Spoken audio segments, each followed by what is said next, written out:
For years, investigators thought they had seen the worst of this case. They were wrong. What they uncovered next revealed a level of planning that shocked even the most seasoned detectives. After the arrest, police began searching every location tied to the suspect's past. Old apartments, storage units, places he had lived briefly and then vanished from. Most of them were empty. But one location changed everything. Hidden behind a false wall, investigators found items they never expected to see. Objects that didn't belong to just one person. Objects that suggested this was not his first time.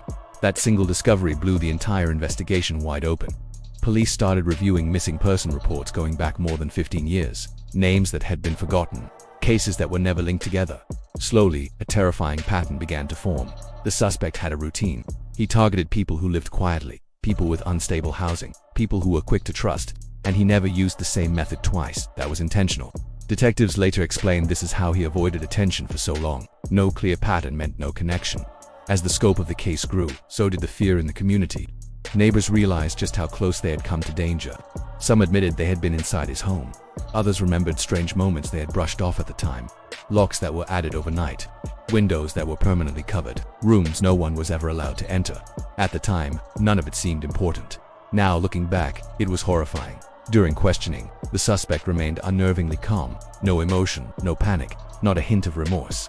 Investigators said that was one of the most disturbing parts. He spoke as if he was describing someone else's life, completely detached. At one point, he even smiled. That single moment was later described by those in the room as unforgettable. Psychologists were brought in to analyze his behavior, and their conclusion was chilling. This was not impulsive violence. This was about control. Every single detail had been planned, every risk calculated, every past mistake corrected for the future. Even after weeks of intense investigation, police believed they still didn't know the full truth. Some evidence had been destroyed beyond recovery. Some locations could never be searched, and sadly, some victims may never be identified. That's the part that still haunts this case. Because justice requires answers, and not all of them may ever come. In court, the evidence against him was overwhelming, but the public reaction was divided. Some people refused to believe someone so ordinary, so normal-looking could be capable of such things. Others saw it as a chilling warning. Evil doesn't always look evil. Sometimes it looks safe. Sometimes it looks familiar. And sometimes, it looks like someone you would never, ever question. The case was officially closed.